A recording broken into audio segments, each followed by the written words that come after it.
आज के इस कार्यक्रम के अध्यक्ष केंद्रीय आर्यवक परिषद के हमारे संचालक भाई अनिल आर्य जी, जो नित्य निरंतर सामाजिक कार्यों में संलग्न रहते हुए ऋषि दयानंद के मिशन को आगे बढ़ाने में तन मन धन से लगे रहते हैं। ऋषिवर देव दयानंद सरस्वती जी के द्वारा निर्धारित वेदादि सत्य शास्त्रों की श्रृंखला को गति देने में संलग्न रहने वाले हमारे यशस्वी प्रधान श्री प्रेम कुमार सचदेवा जी, ईश्वर के प्रति समर्पित ध्यान साधना में अपना जीवन बिताने वाले स्वाध्यायशील हमारे मंत्री श्री जीवनलाल आर्य जी, और विशेष रूप से आज के इस कार्यक्रम की सुयोग्य विदुषी, जो अपने आर्य व्यक्तित्व से मानव जाति में नित्य निरंतर जागृति धारण करने में संलग्न रहती हैं, आचार्य विमलेश बंसल जी, और स्त्री समाज के तथा अन्य सभी स्थानों से जुड़े हुए स्वाध्यायशील सत्संग प्रेमी आर्य सज्जन भाई बहनों, आइए, जैसा कि आज का अपना विषय निर्धारित किया गया है ईश्वर भक्ति का, तो सबसे पहले परमपिता परमेश्वर को उसकी महिमा का स्तवन करते हुए, गुणगान करते हुए, चिंतन मनन करते हुए एक भजन के द्वारा ईश्वर के प्रति हम सब लोग नतमस्तक होते हैं, उसकी महिमा को याद करते हैं।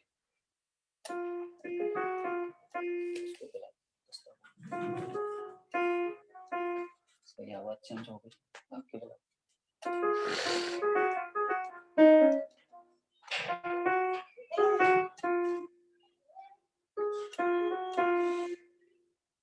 कौन कौन कहे तेरी महिमा,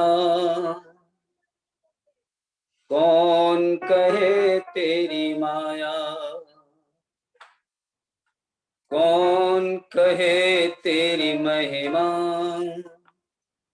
कौन कहे तेरी माया।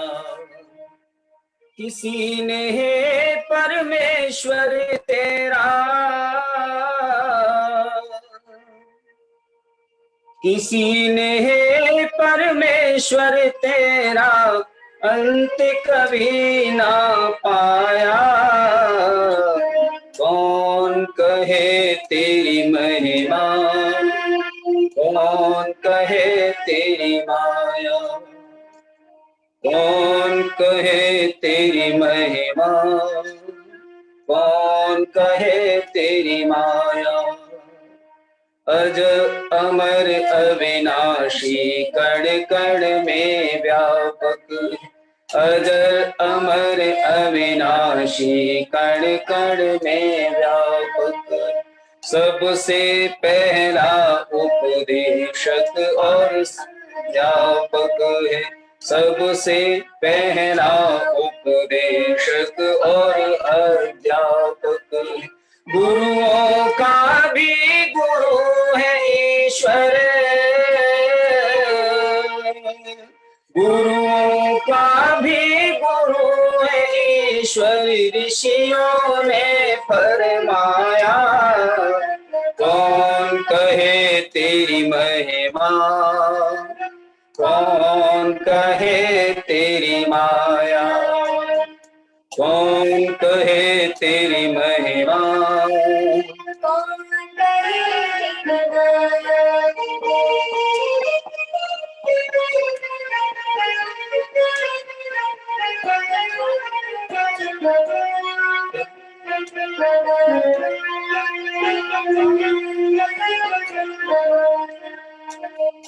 सारे सूरज चांद सितारे भी तुझ में, सारे सूरज चांद सितारे भी तुझ में, सभी समुंदर और किनारे भी तुझ में, सभी समुंदर और किनारे भी तुझ में, सृष्टि के बाहर अंदर तू,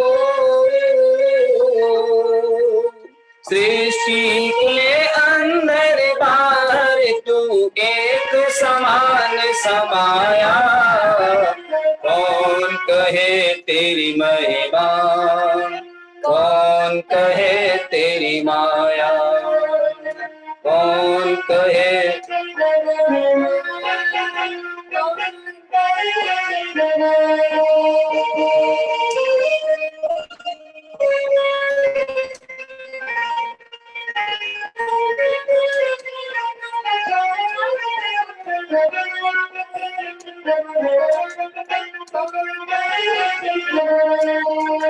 हर प्रलय के बाद जगत निर्माण करे तू, हर प्रलय के बाद जगत निर्माण करे तू, नियत समय पर इसका भी अवसान करे तू, नियत समय पर इसका भी अवसान करे तू, सदा तुझे अगणित कंठों ने,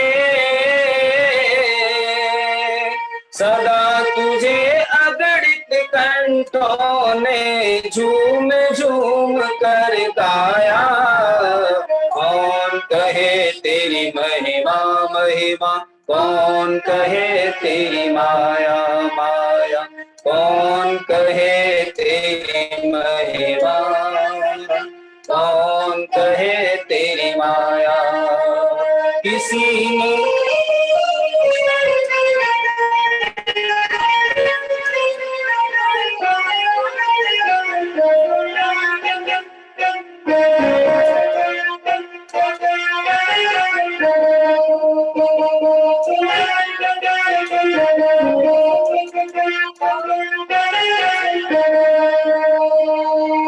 तुझको ढूंढा रात में और दिन में ढूंढा है, तुझको ढूंढा रात में और दिन में ढूंढा है, पूरब पश्चिम उत्तर दक्षिण में ढूंढा है, पूरब पश्चिम उत्तर दक्षिण में ढूंढा है, थके पथिक सब ढूंढ ढूंढ कर,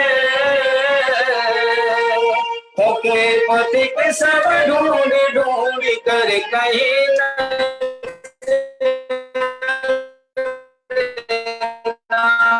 आया, कौन कहे तेरी माया, कौन कहे तेरी महिमा, कौन कहे तेरी माया। किसी ने परमेश्वर तेरा अंत कभी ना पाया, कौन कहे तेरी महिमा, कौन कहे तेरी माया, कौन कहे तेरी महिमा, कौन कहे तेरी माया। किसी ने परमेश्वर तेरा अंत कभी ना पाया, कौन कहे तेरी महिमा, कौन कहे तेरी माया माया, कौन कहे तेरी महिमा महिमा, कौन कहे तेरी माया माया, कौन कहे तेरी महिमा महिमा, कौन कहे तेरी माया। बहुत बहुत धन्यवाद समय देने के लिए। धन्यवाद अपनी वाणी को विराम देता हूँ। जी, धन्यवाद शास्त्री जी, बहुत बहुत आपने समा बांध दिया, ईश्वर भक्ति में हमें रस में डुबो दिया। एक आपको सरप्राइज देना चाहता था, हमारे जी सुनील आर्या जी की टीम जो है वाराणसी में है और उनसे संपर्क हुआ था, तो अभी 2 भजन बैक टू बैक पुष्पा चौक जी और संगीता आर्या जी वहां से भजन रखेंगे। तो आप पहले तो उनका सबका स्वागत है हमारे इस वेबिनार में और धन्यवाद है कि आप दोनों ने स्वीकार किया हमें भजन प्रस्तुत करने के लिए। तो आप आइए जी, बैक टू बैक 2 भजन हो जाएं। चलो, नमस्ते रील भैया, सभी को नमस्ते। बहुत ये तो अच्छा गलत लगता बात है, ये तो देखो ना वाराणसी को पानी की नाव में बैठ के करना चाहिए था। नमस्ते अनिल जी, नमस्ते सारी टीम नहीं, यहाँ। ये गलत है। पानी नाव में बैठ के बोलते हैं, पता चलता वाराणसी में हो। इधर भी अनिल जी नमस्कार। नमस्ते जी। भाई वाराणसी का सबको दिखा देते ना पानी कैसा बह रहा है। अनिल भैया, एक बात तो पता चल गई है कि चाहे हम कितनी भी दूर हैं, लेकिन दिल से बिल्कुल भी दूर नहीं है। अच्छा उस जी, परम पिता को याद करते हुए एक प्यारा सा प्रभु भक्ति का भजन शुरू करूंगी मैं। सुनाओ जी। सृष्टि रचाने वाले कितना महान है तू, दाता दया के सागर, प्राणों का प्राण है तू, सृष्टि रचाने वाले। पापी जो पाप करते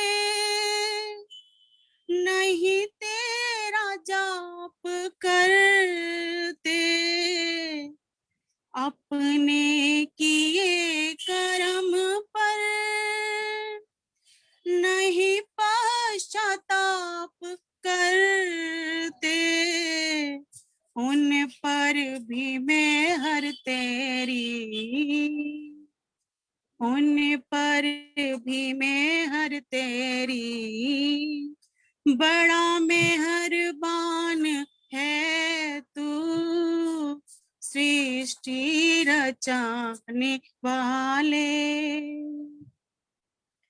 सारे जहां के वाले,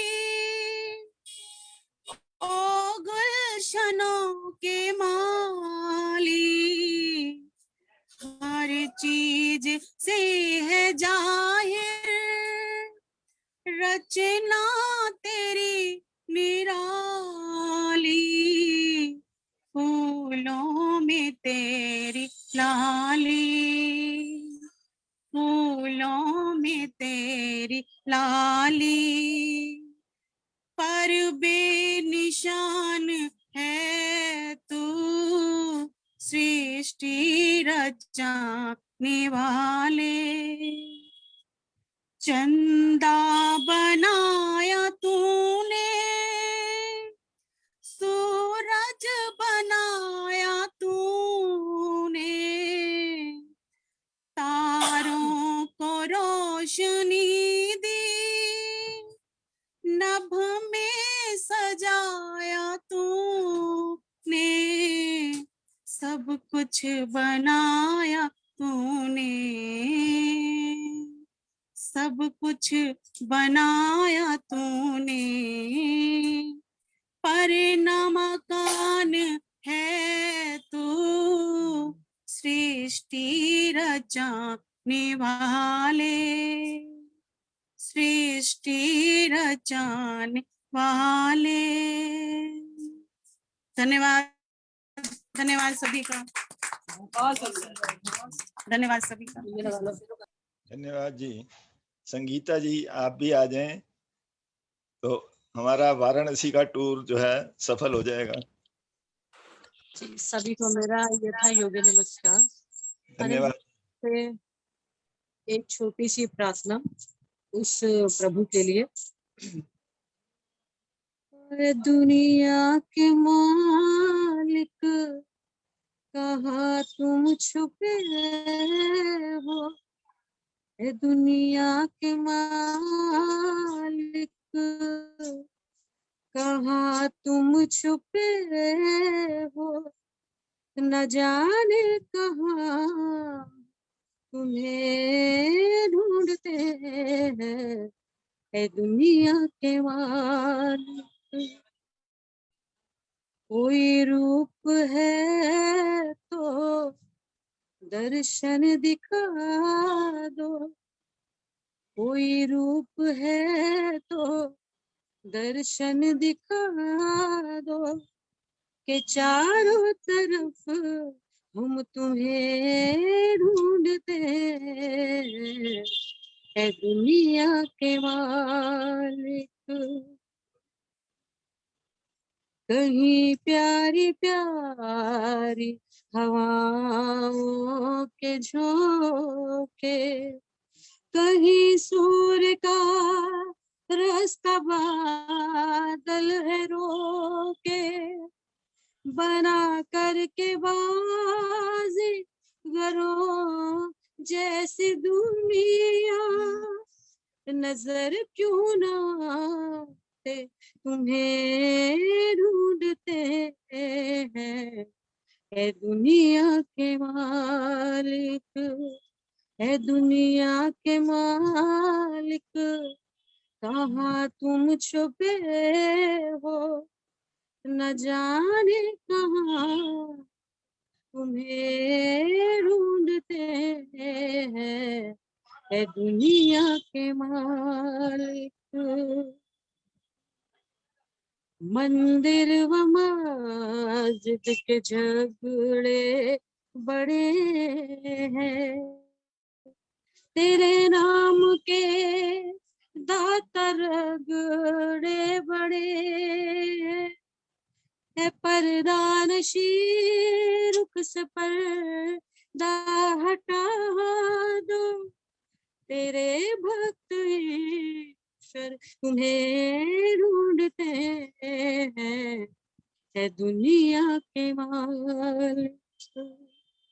घंटी बजा कर चादर चढ़ा कर, रिझाना है चाहते हैं दीपक जला कर, फिरता जयेंद्र भी है मारा, तेरे सब दीवाने तुझे ढूंढते हैं, है दुनिया के मालिक, है दुनिया के मालिक।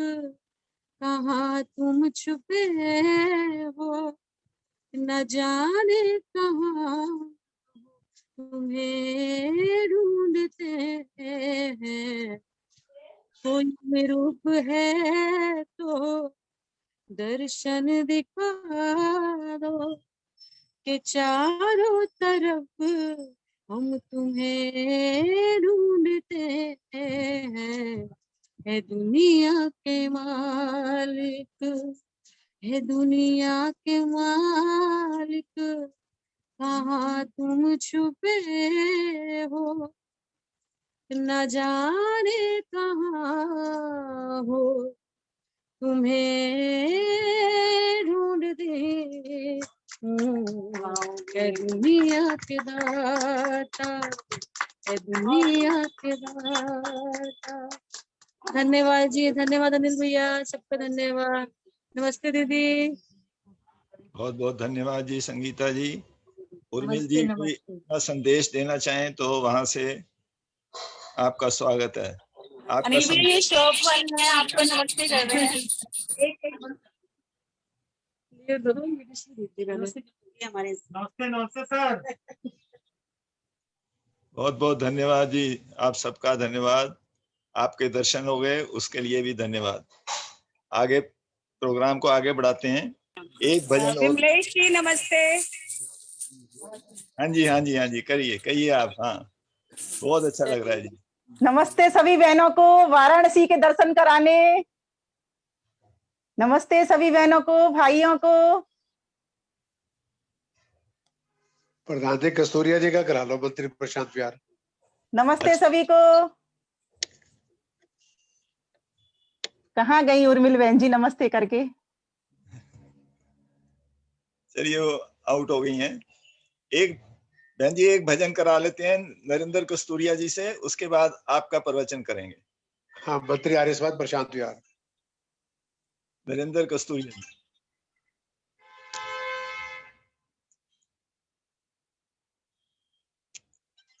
आइए नरेंद्र जी। श्री नरेंद्र कस्तूरिया जी, मंत्री आर्यस्वाद प्रशांत प्यार आ जाएं एक भजन के लिए। तू ही मेरा प्रियतम मेरा सखा, तेरा साथ कहीं छोड़ू न कभी, तेरे प्यार की मस्ती ऐसे जगे, इस जग को याद करूं न कभी। तू ही मेरा प्रियतम मेरा सखा, मुझे केवल तेरा सहारा मिला, चाहे सुख में रहा या दुख में रहा। मुझे केवल तेरा सहारा मिला, चाहे सुख में रहा या दुख में रहा। तेरी प्यार भरी लोरी सुनकर जीवन में सब कुछ मैंने सहा। दुनिया मुझे प्यार करे ना करे, तेरी याद कहीं छोड़ूं न कभी। तू ही मेरा प्रियतम मेरा सखा, अनजाने पल के कलियों की तेरा हाथ लगे खिल जाती हैं। शिशुओं की मूक मधुर वाणी, स्वर तेरा सुन खिल जाती हैं। नस नस में रस भर जाए, मदहोश रहूं सोऊं न कभी।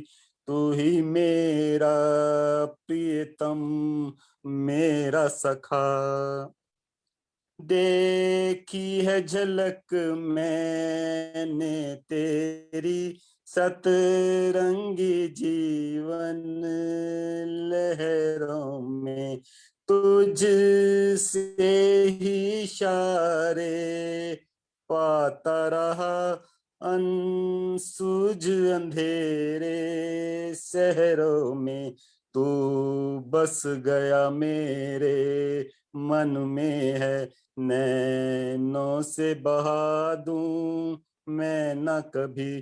तू ही मेरा प्रियतम मेरा सखा, जब छाया तेरी थोड़ी सी पल भर के लिए मिल जाती है, दुख दर्द की आंधी भूल संग देख देख तुझे उड़ जाती है।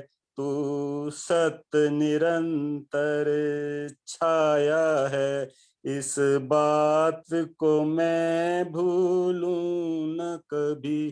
तू ही मेरा प्रियतम मेरा सखा, तेरा साथ कहीं छोड़ूं न कभी। तेरे प्यार की मस्ती ऐसे जगे, इस जग की याद करूं न कभी। तू ही मेरा प्रियतम मेरा सखा। बहुत बहुत धन्यवाद जी समय देने के लिए। धन्यवाद जी कस्तूरिया जी, बड़े भावपूर्ण भजन आपने गाया, बहुत बहुत धन्यवाद है आपका। अब मैं दर्शनाचार्य विमलेश जी बंसल से आग्रह करूंगा कि वो आ जाएं और उनका प्रवचन होगा 45 मिनट का। तो आज की वक्ता दर्शनाचार्य विमलेश बंसल जी हैं और उनका विषय है ईश्वर भक्ति। हालांकि इस विषय पर विभिन्न वक्ताओं द्वारा आप प्रवचन सुन चुके हैं, परंतु आज की भक्ति ज्ञान के आधार पर होगी, क्योंकि वो दर्शन शास्त्रों की आचार्य हैं। तो दर्शन शास्त्र हमें बता रहे हैं कि ज्ञान के बिना मुक्ति नहीं और ईश्वर भक्ति के बिना दोनों नहीं। तो ये ईश्वर भक्ति के ऊपर ही हमने आज टॉपिक चुना है। तो प्रवचन के लिए मैं आमंत्रित कर रहा हूं दर्शनाचार्य विमलेश बंसल जी को। ॐ पूर्णात् पूर्णमुदचति पूर्णं पूर्णेन सिच्यते उतो तद्यत विद्याम यतस्तदपरिशिच्यते। ॐ पूर्णात् पूर्णमुदचति पूर्णं पूर्णेन सिच्यते उतो तदद्य विद्याम यतस्ततपरिशिच्यते यतस्ततपरिशिच्यते। ओम। केंद्रीय आर्य युवक परिषद, केंद्रीय आर्य युवती परिषद और आर्य समाज अशोक विहार के तत्वावधान में संचालित यह कार्यक्रम बड़ा ही सुंदर, दिव्य, भव्य और सभ्य तरीके से चल रहा है, जिसमें आदरणीय अशोक विहार आर्य समाज के मंत्री आदरणीय प्रेम सचदेवा जी और प्रधान आदरणीय जीवन लाल जी, या फिर हो सकता है मैं कहने में भूल रही हूं, दोनों को मेरा नमन वंदन। और हमारे भाई आदरणीय अनिल आर्य जी, केंद्रीय आर्य परिषद के अध्यक्ष, और बहन श्रीमती उर्मिला आर्य जी, उनको भी मैं नमन वंदन करती हूँ। वास्तव में वो वाराणसी से जुड़ी हुई हैं, ये बहुत बड़ी बात है। जो सत्संगी व्यक्ति होता है वो कहीं भी सत्संग को नहीं छोड़ता, और ये हमारे लिए एक प्रेरणा बन जाती है कि हम भी जहां भी जाएं वहीं से परमात्मा को याद कर सकते हैं, क्योंकि परमात्मा के लिए कहा गया है धामन धामन विराजती, वह परमेश्वर प्रत्येक धाम में, प्रत्येक स्थान में, प्रत्येक समय में विराजमान है, विद्यमान है। मैं सभी को नमन वंदन करती हूँ, और जितने भी हमारे श्रोता हैं और जितने भी भजनोपदेशक जिन्होंने सुंदर सुंदर भजन गाए, जैसे कि बहन संगीता जी, बहन पुष्पा जी और हमारे शास्त्री जी, सभी को भी मैं नमन वंदन करती हूँ।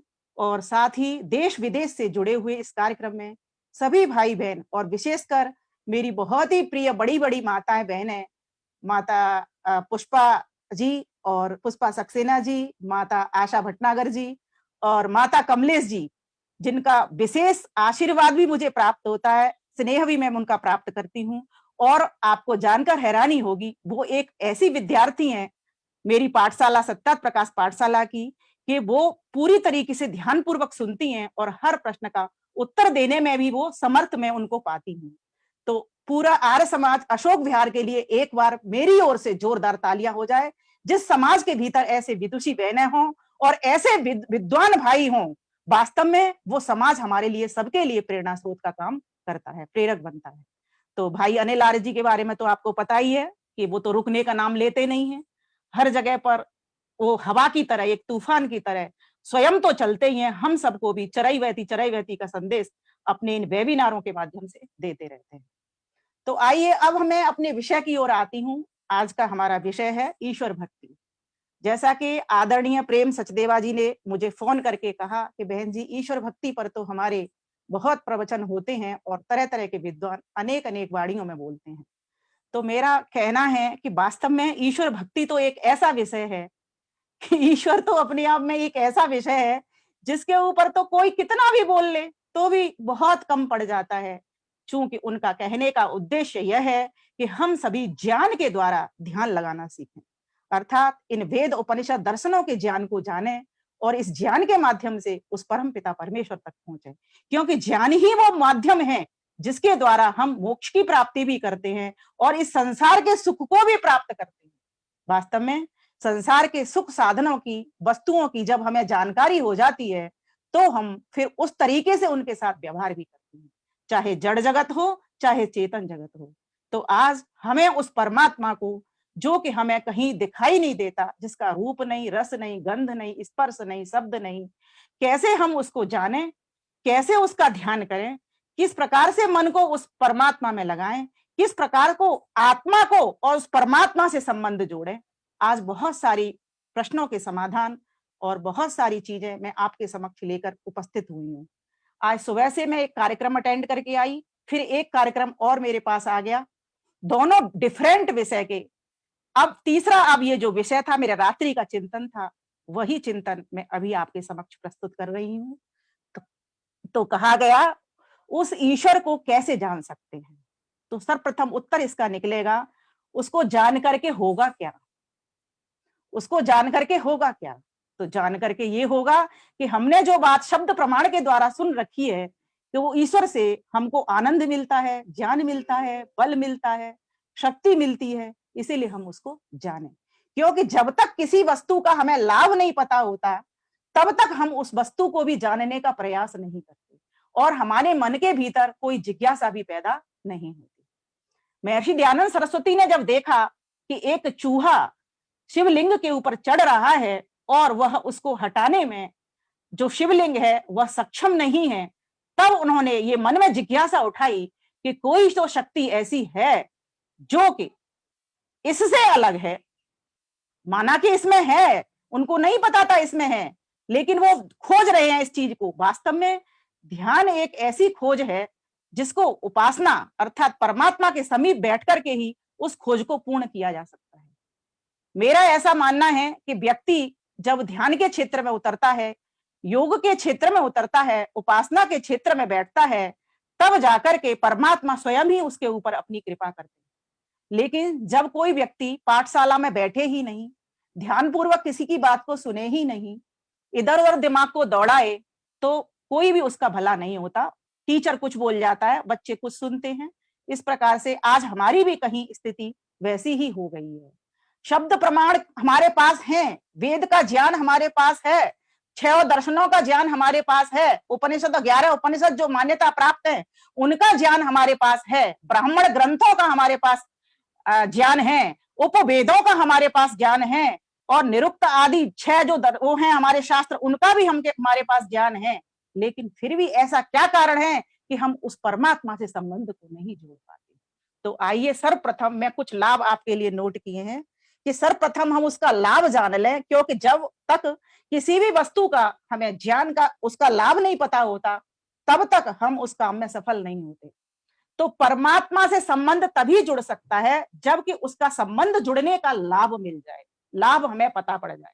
तो पहला लाभ, पर्वत के समान कष्ट आने पर भी जो उपासक है, जो साधक है, वह किसी से भी फिर भय से घबराता नहीं, डरता नहीं, सबको सहन कर जाता है। कितनी भी आंधी आए, तूफान आए, सबको पार कर जाता है। बताइए कौन चाहता है कष्ट में रहना? कोई नहीं चाहता। जब ऐसा लाभ मिले कि कष्ट आने पर भी कष्ट की प्रतीति नहीं हो, दुख आने पर भी पर्वत जैसा और हमको प्रतीत ना हो, तो ये कितनी बड़ी बात है। और ये सिर्फ और सिर्फ ईश्वर से संबंध जुड़ने पर ही हो सकता है। तो लाभ अगर चाहें तो आप नोट कर सकते हैं। बहुत मेहनत आपके लिए, मेरी इच्छा होती है, आपके लिए मेहनत करते करते मेरी भी मेहनत होती है, मैं भी उस ज्ञान को पाने के लिए आगे बढ़ रही हूं। दूसरी बात, उसे ऐसा सामर्थ्य प्राप्त होता है कि वह सदा सत्य ही बोलता है, सत्य ही सुनता है, सत्य ही कर्म करता है, सत्य ही सबके साथ व्यवहार करता है। उसको ऐसा लाभ प्राप्त हो जाता है। बताइए ऐसा लाभ प्राप्त हो जाए तो फिर उसके लिए तो सभी देवी देवता हाथ जोड़कर खड़े हो जाएंगे। तो ऐसा लाभ कौन प्राप्त करना नहीं चाहेगा? ये परमात्मा से संबंध जोड़ने का लाभ है। तीसरी बात, उसे ऐसी पवित्रता प्राप्त होती है कि वह फिर अभक्ष्य पदार्थों को भक्षण नहीं करता। कोई भी मांस आदि, शराब आदि, बीड़ी सिगरेट आदि ऐसे पदार्थों का वह सेवन नहीं करता। वह सदा सात्विक और जो न्याय के रूप से कमाया हुआ जो धन है उसको प्राप्त वो करता है। ये ऐसा लाभ अगर किसी को पता चल जाए तो व्यक्ति फिर क्यों नहीं उस परमात्मा से संबंध को जोड़ेगा। अगली बात, उसे मान मिले या सम्मान मिले, फिर वह कभी दुखी नहीं होता, कभी विचलित नहीं होता। उसको कोई फूलों का हार पहनाए या उसके ऊपर कोई कांटे फेंके, वह व्यक्ति फिर कभी भी विचलित नहीं होता। महर्षि दयानंद सरस्वती जैसे महान पुरुषों के ऊपर खूब कांटे फेंके जाते हैं और फेंके गए थे। और आज भी आप देख रहे हो, जो भी व्यक्ति समाज का, राष्ट्र का काम अपने हाथ में लेता है, उसको कितनी गालियां पड़ती हैं, कितनी निंदा सुननी पड़ती है, कितने उसको लोग बुरा भला कहते हैं। और आज देश के अंदर आप देख ही रहे। लेकिन जब ऐसा व्यक्ति जो परमात्मा का भक्त है, जब परमात्मा की सन्निधि कर लेता है, उससे संबंध जोड़ लेता है, तो उसको ये लाभ प्राप्त हो जाता है कि अब वो मान अपमान सबको पीछे छोड़कर अपने काम को आगे करने के लिए बढ़ जाता है और उस परमात्मा की सन्निधि को पूरी तरीके से प्राप्त कर लेता है। आगे उसे ऐसा सामर्थ्य प्राप्त होता है कि वो सबके साथ फिर प्रेम का व्यवहार करता है। अब उसे किसी से न राग होता न द्वेष होता, सबके साथ वो प्रेम का बर्ताव करते हुए आनंद की प्राप्ति करता है। बताइए कौन नहीं चाहता कि मुझे आनंद प्राप्त हो। तो ये लाभ ऐसे ही साधक को, ऐसे ही उपासक को प्राप्त हो जाता है। आगे ऐसा व्यक्ति जो परमात्मा के पास बैठता है सदा निष्काम कर्म करता है। ध्यान देना, यह मात्र एक ऐसा कर्म है जो कि परमात्मा से जोड़ने वाला है। बाकी के सकाम कर्म तो संसार से जोड़ने वाले हैं, क्योंकि उनमें स्वार्थ है, उनमें मोह है, उनमें अविद्या है, उनमें अपना मेरी है, उनमें मैं ममत्व का भाव है। इसीलिए परमात्मा से संबंध जोड़ने के बाद व्यक्ति फिर वह उसका फिर अपना मेरा कुछ भी नहीं होता, सब कुछ तेरा तेरा होता है। तो ऐसा लाभ उसको प्राप्त हो जाता है।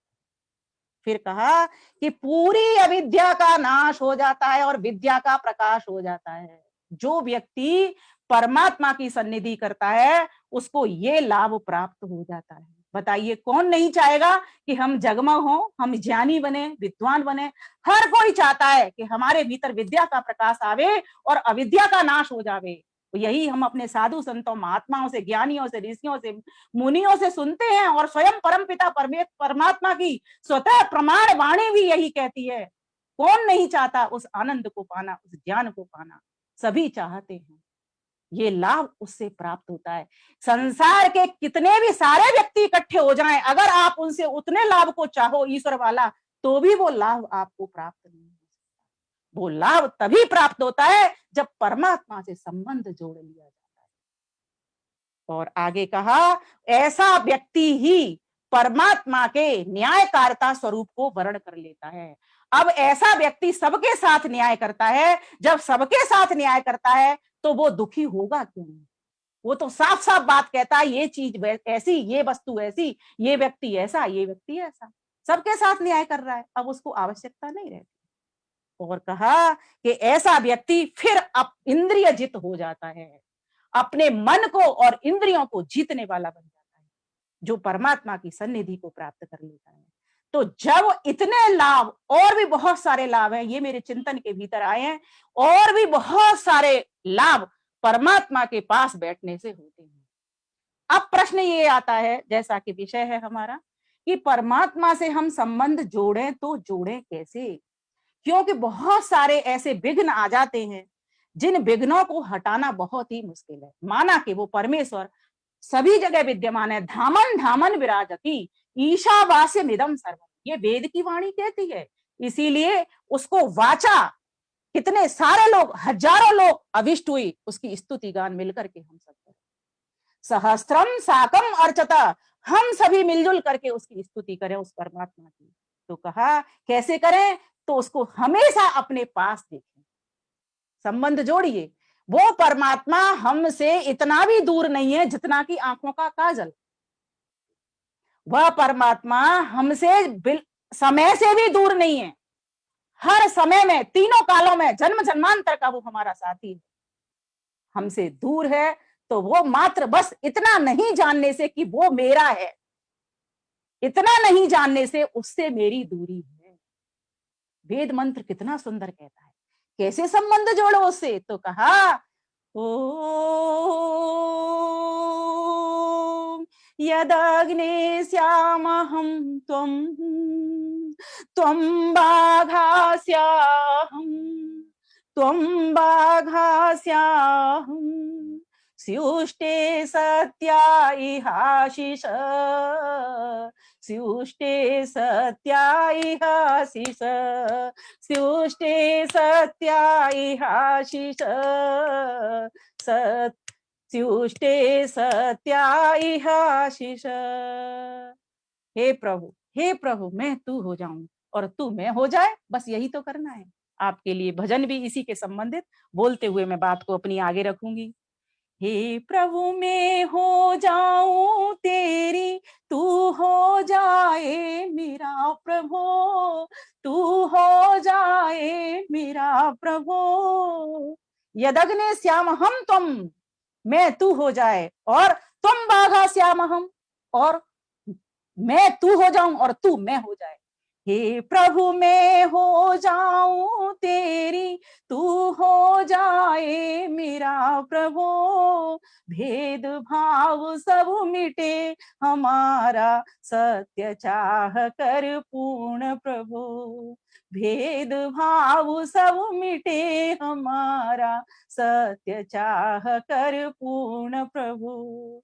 तुम तो अपने हर एक सुत पर, तुम तो अपने हर एक सुत पर धरते हो सममंगल हाथ, धरते हो सममंगल हाथ, किंतु मैं ही मद मोह लोभ में लेता हूँ खुद स्वयं को भान, लेता हूँ खुद स्वयं को भान।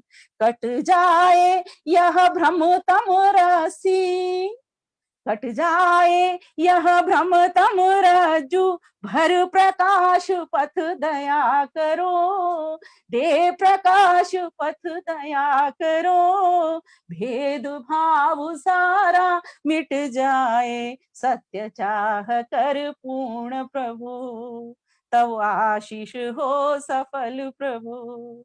हे प्रभु मैं हो जाऊं तेरी, तू हो जाए मेरा प्रभु, तू हो जाए मेरा प्रभु, भेद भाव सारा मिट जाए, सत्य चाह कर पूर्ण प्रभु, सत्य चाह कर पूर्ण प्रभु। दुनिया के लोगों को ये समझ नहीं है, जब एक गद्दी का मालिक हमारा हो जाता है, हमारा संबंध उससे जुड़ जाता है, तो सारी चीजों के, वस्तुओं के मालदार तो हम स्वयं ही हो जाते हैं, क्योंकि हम उसके पुत्र हैं, हमारा उससे पिता पुत्र का संबंध है, हमारा उससे स्वामी सेवक का संबंध है, वो हमारा स्वामी है, हम उसके सेवक हैं, हमारा उससे राजा प्रजा का संबंध है, वो हमारा राजा है, हम उसकी प्रजा हैं, हमारा उससे व्यापक व्याप्य का संबंध है, वो सर्वत्र व्यापक है, हम उसकी गोद में व्याप्य हैं। हे परमपिता परमेश्वर, तू हमें ऐसी शक्ति दे, बुद्धि दे कि मैं तेरा वरण कर लूं। आपने देखा होगा जब वरमाला होती है, कन्या सबसे पहले अधिकार जो दिया जाता है वो कन्या को दिया जाता है कि वर के गले में माला पहने। ईश्वर की ने कितनी बड़ी दया की है हमारे ऊपर, कितनी बड़ी कृपा की है, ये माला पहनाने का जो दायित्व है मुझ कन्या अर्थात मुझ जीवात्मा को दिया कि तू मेरे गले में माला डाल, फिर मैं तेरे गले में माला डालूंगा। अर्थात जीवात्माओं का क्या कर्तव्य है, भक्तों का क्या कर्तव्य है, ईश्वर का वरण कर ले। वरेण्यम, वही एक वरेण्यम ग्रहण करने योग्य पति है। क्यों?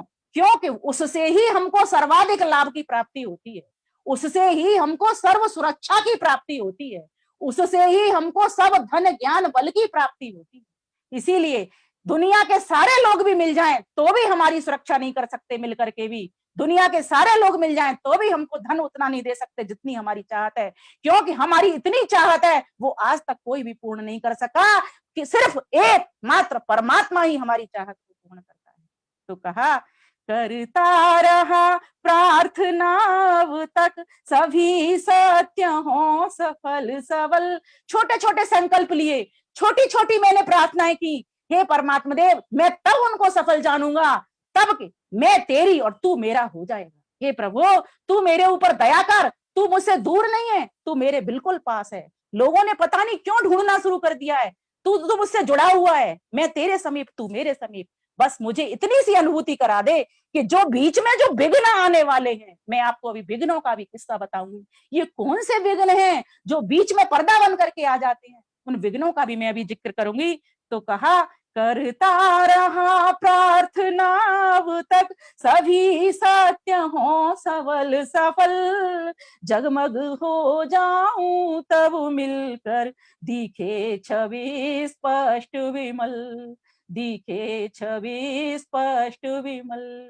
परेशानी आती कहाँ है, क्यों नहीं उसकी स्पष्ट छवि हमें दिख पाती? देखिए ये जो हमारा चित्त है ना, ये चित्त हमारा अगर हिला हुआ होगा, जैसे एक चित्त, एक शीशे को समझ लो, शीशा अगर हिला हुआ है तो भी उसमें चेहरा सही से नहीं दिखता, शीशा अगर चटका हुआ है तो भी उसमें चेहरा सही से नहीं दिखता, है ना। शीशे पर अगर गंध जमी हुई है तो भी चेहरा स्पष्ट नहीं दिखता, और शीशे के ऊपर कोई कर्टेन पर्दा लगा हुआ है तो भी चेहरा स्पष्ट नहीं दिखता। तो ये जो चित्त है, इसके ऊपर मल भी जमा हुआ है, ये हिला हुआ भी है, डगमग भी है, ये भ्रमित भी है। जो ज्ञान है, जी ज्ञान को समझो, ये 4 प्रकार का ज्ञान होता है। एक होता है भ्रमात्मक ज्ञान, मिथ्या ज्ञान, जैसे कि सांप को देखा तो रस्सी समझ लिया, रस्सी को देख लिया तो सांप समझ लिया। एक होता है संशयात्मक ज्ञान कि ईश्वर साकार है या निराकार है, निराकार है या साकार है, नित्य है या अनित्य है, या ये जो शरीर है वो नित्य है या अनित्य है, ये भ्रमात्मक ज्ञान। एक होता है शब्दात्मक ज्ञान जो कि आप्त प्रमाण है, और एक होता है यथार्थ ज्ञान, तत्व ज्ञान, जिसको कि आर्ष ग्रंथों का ज्ञान कहा जाता है। तो इस प्रकार जैसे जो वस्तु जैसी है उसको वैसी जानना, ये यथार्थ ज्ञान है, जिसको विद्या कहा गया है।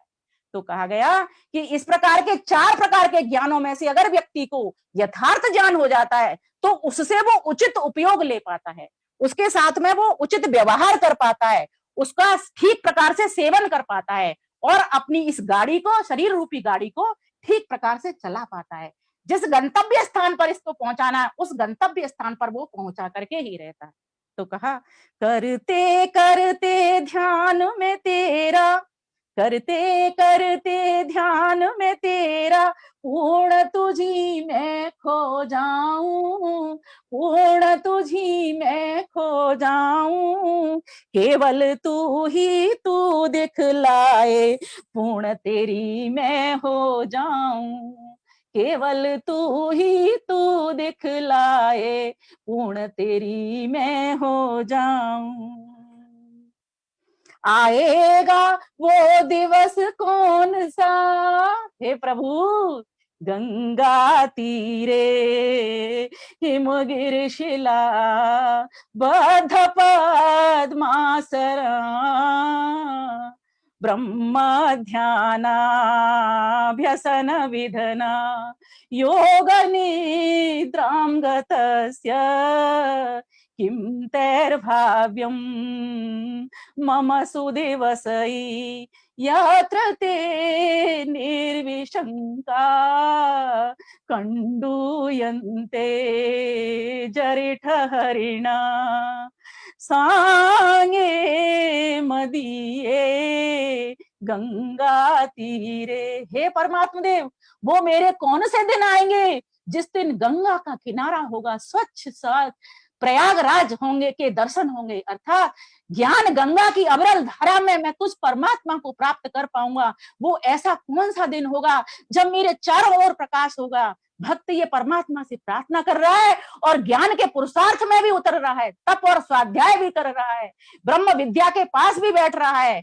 और क्या देखिए उसकी भावना भक्त की कहाँ तक पहुंचती है। मैं निष्काम कर्म की बात कर रही हूँ, कहाँ तक पहुंचती है। वो कहते हैं जब मैं ऐसी स्थिति में बैठा हूंगा, बद्ध पद्मासना, पद्मासन में बैठा हूंगा और तेरा ध्यान कर रहा हूंगा, तुझी में खो रहा हूंगा, तेरे गुण कर्म स्वभाव का चिंतन कर रहा हूंगा, तब फिर अगर कोई मेरे इस शरीर से लाभ लेगा, जो हिरण है, पक्षी हैं, जीव जंतु हैं, वे सभी आकर के अगर मेरे शरीर को खुजलाएंगे, शरीर के खुजलाते खुजलाते अगर वो सुख लेंगे तो मैं उस सुख को देने के लिए तैयार रहूंगा।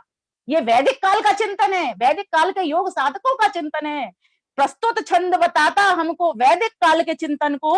व्यक्ति कैसे मंथन करके, व्यक्ति कैसे मंथन करते हितकर करता तन मन को। मेरे ऐसे सुदिवसों से, मेरे ऐसे सुदिवसों से बढ़कर हे प्रभु क्या दिन होंगे, बढ़कर हे प्रभु क्या दिन होगा, जब होऊंगा ध्यान मग्न, जब होऊंगा ध्यान मग्न, पद्मासन स्थित मम अंग होंगे। गंगा तीरे हिमगिर चोटी, गंगा तीरे हिमगिर चोटी, होगा वो उपयुक्त स्थान, और ब्रह्म ध्यान में होके मगन, करूंगा मैं योग क्रिया अनुष्ठान, करूंगा मैं योग क्रिया अनुष्ठान। बूढ़े बड़े हिरण निर्वय हो, बूढ़े बड़े हिरण निर्वय हो, जब मम देह खुजावेंगे, जब मम देह खुजावेंगे, सार्थक होगा तने मेरा, सार्थक होगा तने मेरा, वे सुख शांति पावेंगे, वे सुख।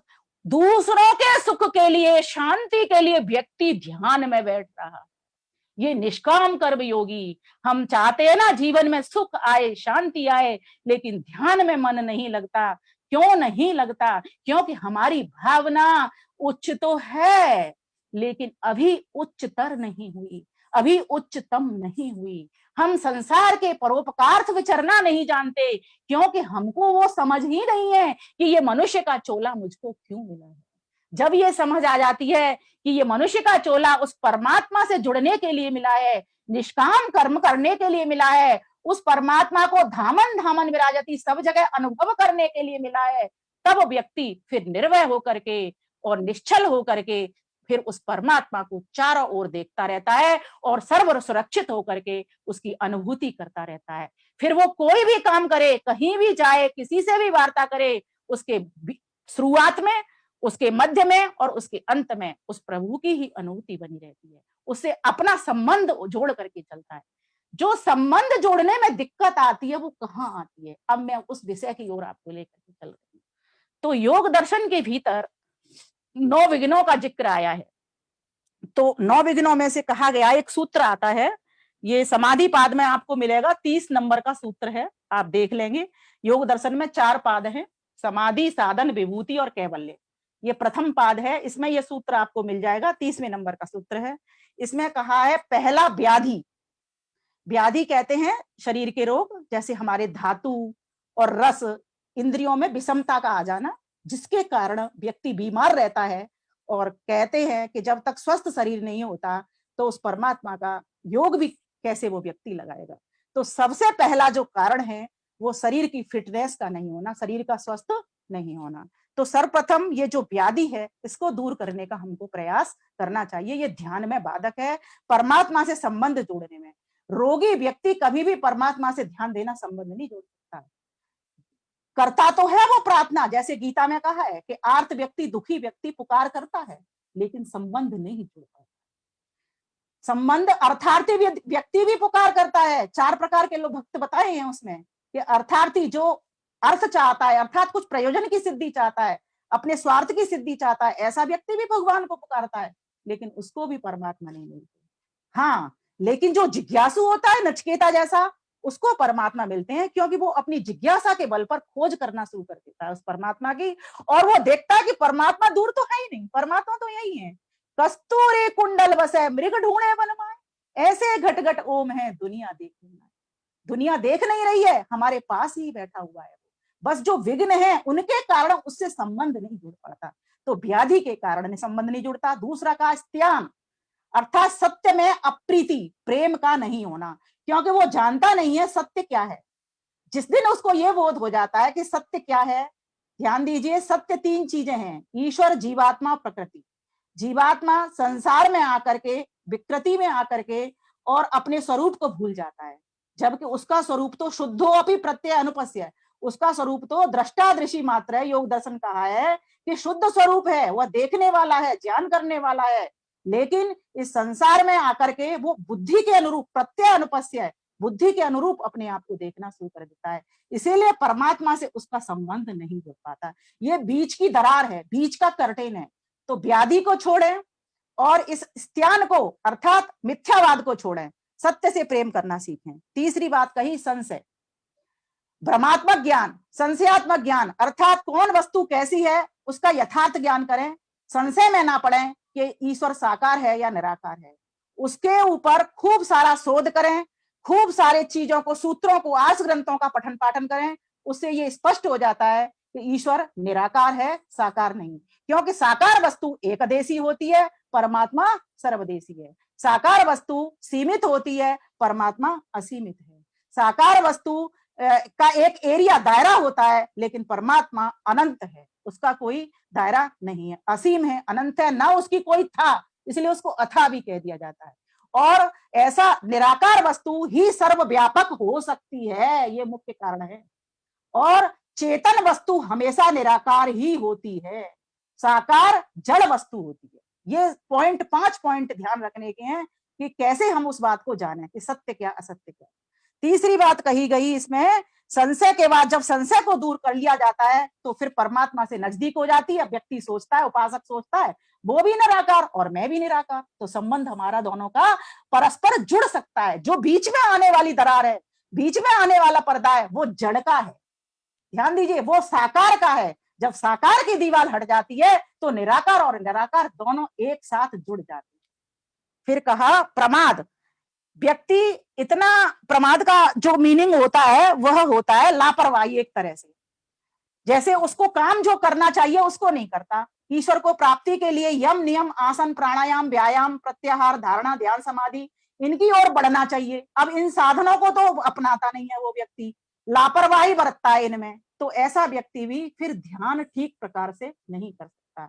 सबसे पहला काम है आलस्य को छोड़ देना, कि मैं आया हूं इस संसार में तो उस ईश्वर को पाने के लिए आया हूं, उस ईश्वर से मिलने के लिए आऊं। ये मनुष्य की गाड़ी ही एकमात्र ऐसी गाड़ी है जो ईश्वर से मिला सकती है। इसके आगे फीकी है सब टाटा बिड़ला कार, रे नर अब तो जन्म सुधार, रे नर अब तो जन्म सुधार। ये गाड़ी है बड़ी निराली, मन पंखों से उड़ने वाली, मस्त गगन में विचरण करती, अपनी मंजिल खुद तय करती। इसके आगे फीकी है सब टाटा बिड़ला कार, रे नर अब तो जन्म सुधार, रे नर अब तो जन्म सुधार। जब ये बात समझ में आ जाती है तो व्यक्ति फिर लापरवाही को छोड़ देता है, प्रमाद को छोड़ देता है।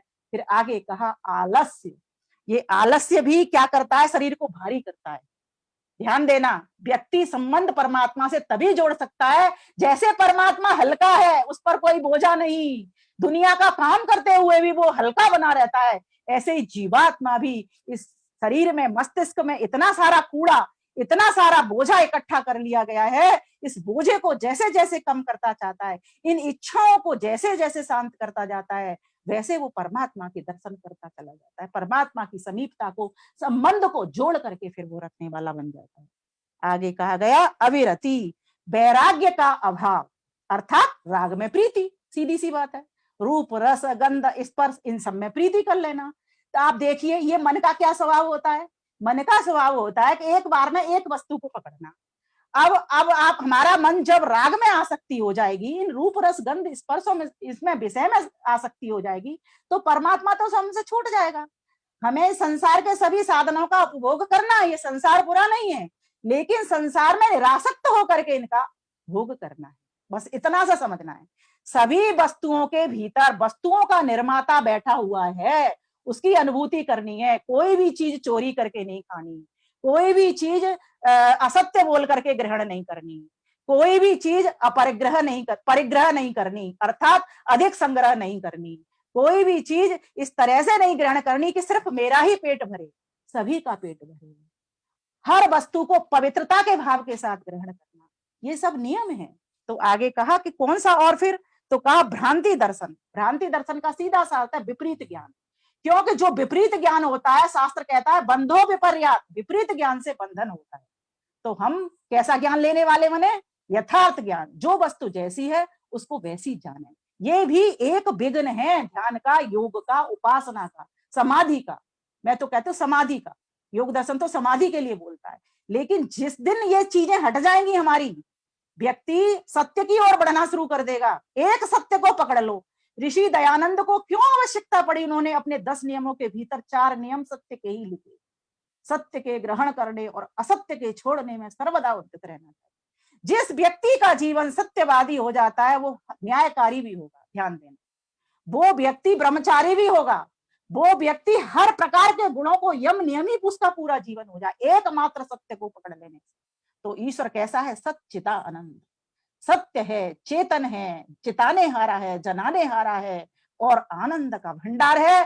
फिर उस देर कहां, जब हमारे पास है, कहीं दूर नहीं। तद एजत तद न एजत तद दूर है तदवंत के। जो अज्ञानी लोग होते हैं वो दूर समझते हैं, लेकिन जो ज्ञानी लोग होते हैं उस परमात्मा को अपने समीप समझते हैं। वो हमसे दूर नहीं है, बिल्कुल पास है, आंखों के काजल से भी अधिक पास है, हमारे हृदय के भीतर वो प्रतिष्ठित है। कोई जगह ऐसी नहीं जहां वो नहीं है, हम ही नहीं होते हैं, इसीलिए उसकी प्राप्ति नहीं होती। अगर हम उस वयम में रहना शुरू कर दें, उसके ध्यान में ज्ञान में रहना शुरू कर दें, तो परमात्मा हमको मिला बिल्कुल भी कठिन नहीं है। बस ज्ञान युक्त कर्म होगा, ज्ञान शुद्ध ज्ञान लेकर के शुद्ध कर्म होगा तो शुद्ध उपासना स्वतः ही पैदा हो जाएगी। आज हमारा न तो शुद्ध ज्ञान, मान लीजिए शुद्ध ज्ञान ले लिया तो शुद्ध कर्म नहीं है, कर्म में उतरना नहीं चाहते, हमारे भीतर आलस्य है, प्रमाद है, सत्य में प्रीति नहीं है। क्यों हो भी कैसे? क्योंकि हमें सत्य का लाभ नहीं पता, सत्य का महत्व नहीं पता, हो भी कैसे? तो कहा कि जो विघ्न है उन विघ्नों को जानिए अलब्ध भूमिकत्व। ये महर्षि पतंजलि हमको समझा रहे हैं कि अगर हम सत्य की ओर बढ़ भी रहे हैं तो एक समय ऐसा आता है कि हमको फिर भी वो भूमि प्राप्त नहीं हो पाती। हम रोज लगे हुए माला जप रहे हैं, सब काम कर रहे हैं, लेकिन अभी हमको वो भूमि प्राप्त नहीं हुई है जो हो जानी चाहिए। तो कहीं ना कहीं हमारे भीतर कोई ना कोई हमारे पुरुषार्थ में कमी रह जाती है, जिसके कारण वो भूमि हमको प्राप्त नहीं हो पा रही है, जो भूमि योगियों को, ऋषियों को, मुनियों को प्राप्त होती है। तो उसका हम प्रयास करें, अधिक से अधिक वेद स्वाध्याय करें, अधिक से अधिक अपना आत्मनिरीक्षण करें, अधिक से अधिक स्वाध्याय करते हुए सत्संग करें, और बार बार अपना देखते रहे, विचारते रहे कि आज मैं कितना ठीक रहा, आज मैं कितना ठीक रहा। नित्य प्रति अपनी उन्नति करने के लिए विचार करते रहें। जब ऐसा व्यक्ति बनता है तो सुबह और शाम फिर जब वो ध्यान में बैठता है, उपासना में बैठता है, तो उसका ध्यान लग जाता है। लेकिन इसमें एक बात और मैं बताती हूँ, लोग समझते हैं ये बहुत कठिन है, बिल्कुल भी कठिन नहीं, इसमें कोई कठिनाई नहीं है। सीधा सीधा साफ साफ बात कहते चलो, आप फ्री होते जाओगे। हमें कर्म बंधन में बांधते कब है? जब हम कोई ऐसी बात कह देते हैं कि वो कड़वी होती है, या ऐसी बात ग्रहण कर लेते हैं, किसी ने कुछ कहा उसको ग्रहण कर लेते हैं, उसको छोड़ते जाइए। उसने कहा, अपनी बुद्धि से कहा, कोई बात नहीं कह के छोड़ते जाइए। और जो कहा है अब कहा है, आगे तो नहीं कहा, या पिछली बार पहले तो नहीं कहा, तो ये समय भी बीत जाएगा। इस प्रकार से आप मुक्त होते रहिए, कर्मों को बांधिए मत, चित्त पर संस्कार मत जमाइए। चित्त पर मात्र संस्कार, चित्त पर मात्र चित्र किसका खींचना है? तो कहा आस वचनों का चरित्र अपने चित्त के ऊपर बैठाना है, अपने चित्त के ऊपर खींचना है। ऐसा चित्र खींचना है जिसमें कि ऋषियों के, मुनियों के, ईश्वर की वाणी के, स्वतः प्रमाण के आपके पास वचन उपलब्ध हो। बस इतना संग्रह करना है और अधिक नहीं करना। वो पूर्ण परमात्मा जो कि अपूर्ण नहीं है, अकाम नहीं है, उसके लिए कितना सुंदर वेद में मंत्र दिया गया है। इन मंत्रों के पास बैठते हुए मनन शक्ति प्राप्त होती है, इसलिए तो इनको मंत्र कहते हैं। आप अपनी रक्षा करिए, इन मंत्रों के पास बैठिए, मंत्र रक्षा करने वाले हैं। तो अकामो धीरो अमृत स्वयंभू रसेन तृप्तो न कुतशनो न तमेव विद्वान् न विभाय मृत्यो आत्मानं धीरं अजरं युवान। वो परमात्मा को अपने लिए कोई कामना नहीं, संसार की कोई कामना नहीं। फिर मैं परमात्मा को वर्ण करना चला हूं, तो मैं भी तो परमात्मा जैसा बनना शुरू कर दूं, तब तो उससे मिलन होगा मेरा। लेकिन हमको इतनी कामनाएं हमारी शांत नहीं होती। होगा न भुगता भय में होता, कालो न या तो भय में हो। हमारा समय बीत चला, हमें पता ही नहीं चल रहा है। हम 50 के हो गए, 60 के हो गए, 70 के हो गए, 80 भोगते भोगते इंद्रियां निर्बल हो गई। ये अलार्म भी बज गया, बाल सफेद भी हो गए, कमर टेढ़ी हो गई, आंखों में ज्योति खत्म हो रही है, लेकिन फिर भी आज भी हम नहीं चेत रहे। भाइयों बहनों, अब तो विचार करो कि ये मनुष्य की गाड़ी कहीं आपकी व्यर्थ न चली जाए। ये तो मंजिल को प्राप्त करने के लिए मिली है। इसीलिए जो परमात्मा से संबंध जोड़ने वाले विघ्न हैं, उनको हटाते जाओ, परे सरकाते जाओ। बहुत आसान है, कोई दिक्कत नहीं है इसमें। जीवन को बस परमात्मा की वेद वाणी के अनुसार जीना शुरू करो, बहुत ही आसान है। तो आगे कहा अनवस्थितत्वम, अर्थात ध्यान भी लग जाता है व्यक्ति का, समाधि भी लग जाती है, फिर भी अब वो स्थिति नहीं बनती जो पहले बन गई। एक बार मैंने देखा कई लोग कहते हैं कि हमारा परसों तो ध्यान बड़ा अच्छा लगा था, लेकिन 2 दिन से हमारा ध्यान ही नहीं लग रहा, तो हम करें तो करें क्या? तो कहा कि तुमने कहीं ना कहीं पुरुषार्थ में कमी छोड़ दी। तब तक तुम चढ़े थे, बढ़े थे, पहुंच गए, मंजिल पाने में एक स्टेप रह गया बस। अब वापस तुम्हें चढ़ना है तो उतनी तेज गति से आपको फिर वापस उस मंजिल तक पहुंचना है। जरा सा भी आलस्य मत करिए। संसार के पदार्थों को उपयोग करिए, सेवन करिए, उपभोग करिए, वितरण करिए, अकेले मत खाइए, तेन त्यक्तेन भुंजीता, त्याग भाव से रहिए, निष्काम कर्म करिए। जो व्यक्ति अपने जीवन को ऐसा बना लेता है, परोपकार में बना लेता है, नदियां पिए न कभी अपना जल, वृक्ष खाए न कभी अपना फल, अपने तन को, मन को, धन को, ईश को दे जो दान रे, वो सच्चा इंसान, वो सच्चा इंसान। ये तो जड़ पदार्थ है, तब परोपकार कर रहे हैं। मैं तो चेतन आत्मा हूं, मुझे तो परमात्मा ने मनन करने के लिए मन दिया, चिंतन करने के लिए, निर्णय करने के लिए बुद्धि दी। मन बुद्धि मेरे पास ऐसे यंत्र थे जिनसे मैं इंद्रिय विजित हो सकता था, लेकिन मैंने इन इंद्रियों का द्रोहन किया, अर्थात मैंने इन इंद्रियों का शोधन नहीं किया, मैंने इन इंद्रियों को संयमित नहीं किया, क्योंकि मैंने इन इंद्रियों को अपना स्वामी समझ लिया। मैं अपने इंद्रत्व को भूल गया, मैं अपने हंसत्व को भूल गया। मेरे साथ उच्चारण करिए मन मन में, अहम इंद्रो अस्मि, मैं इंद्र हूं। मेरे पास परमात्मा ने अपना पुत्र बनाने के लिए खूब सारा शक्ति दी है, खूब सारा सामर्थ्य दी है, खूब सारा बल दिया है। मैं इन शक्तियों को समझने वाला बनूं, मैं अपनी सामर्थ्य को समझने वाला बनूं, और इस शक्ति और सामर्थ्य को अच्छे कामों में लगाने वाला बनूं, धर्म कार्य में लगाने वाला बनूं, वेद कार्य में बनाने वाला बनूं, और यज्ञ कार्य में लगाने वाला बनूं, योग मार्ग पर बढ़ाने वाला बनूं। हे परमात्मा देव, मुझे ऐसी शक्ति दीजिए, मुझे अपने प्रति भक्ति दीजिए। माना कि आप मुझसे दूर नहीं हैं, लेकिन कहीं ना कहीं ये जो मेरे विघ्न है, यह मेरा आलस्य है, प्रमाद है, और ये काम नहीं करने की काम चोरी है, असत्य में मुझे प्रीति लगी हुई है, राग में मेरा मन लगा हुआ है, द्वेष में मेरा मन लगा है, ये सब मेरा हट जाए। प्रभु अब तो मुझे उजाला कर दो मेरे हृदय के भीतर। हे प्रभु मैं तू हो जाऊं, तू मैं हो जाए, दया करो, मैं हो जाए, दया करो, भेदभाव सारा मिट जाए, तब आशीष हो सफल करो, तब आशीष हो सफल करो। तुम तो अपने हर एक सुत पर, हे परमात्मा देव, तुम तो सममंगल हाथ रखते हो, किसी के ऊपर अन्याय नहीं करते, जो जैसा कर्म करता है उसको वैसे कर्मों का फल प्रदान करते हो। मैं ही ऐसा नो लाइक, मैं ही ऐसा हूं कि मैं अपने आप को समझ नहीं पा रहा हूं, मैंने स्वयं को ही स्वयं के बंधन में बांध लिया है। परमात्मा देव अब तो ये भ्रम और तम की रस्सी को मेरी काट दो। हे परमात्मा देव अब तो मेरी ये जो अविद्या की रज्जू है, क्योंकि वास्तव में दर्शनकार कहता है ये जो अविद्या है यही सब दुखों की जननी है, इसी से अस्मिता नाम का क्लेश आता है, इसी से राग आता है, इसी से द्वेष आता है, इसी से अभिनिवेश भी आता है। इसीलिए परमात्मा देव मेरी इस अविद्या के पर्दे को, मेरे इस अविद्या के की जड़ को समाप्त करवा दीजिए, और मैं आपका पुत्र होने के नाते मैं इस काम को करने में समर्थ हूं। क्योंकि मैं आपने कृपा करके इस मनुष्य रूपी गाड़ी में भेजा हुआ हूं। इसीलिए प्रभु आपका बारंबार धन्यवाद करता हूं।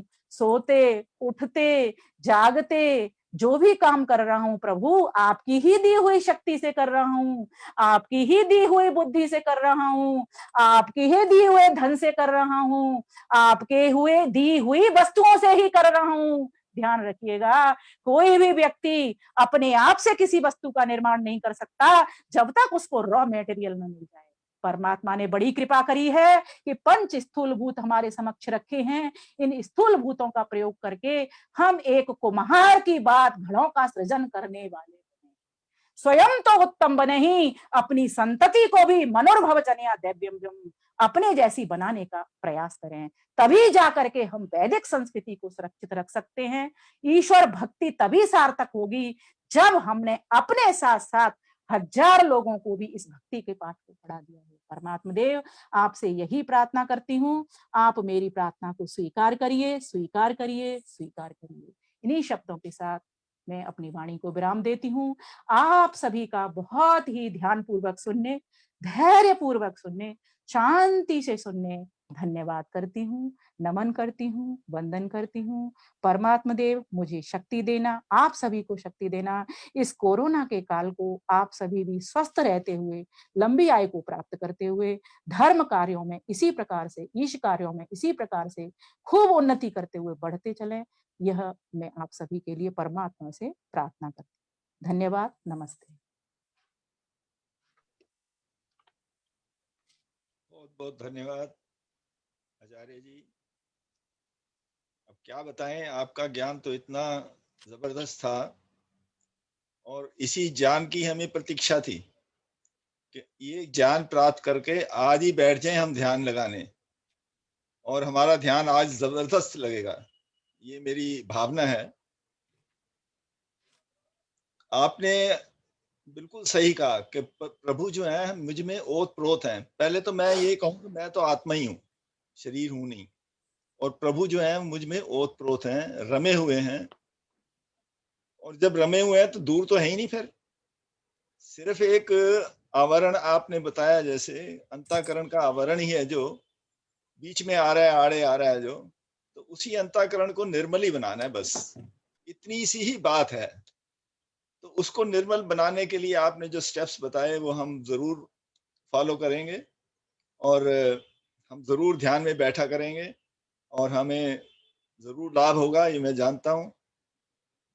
ईश्वर जो है वो सब सुखों के दाता हैं, हर हमारी कामनाएं पूर्ण करने वाले हैं, इसलिए हम हमेशा ईश्वर से ही तो मांगते हैं। हम तो भाई भिखारी हैं, वो दाता है, हम भिखारी हैं।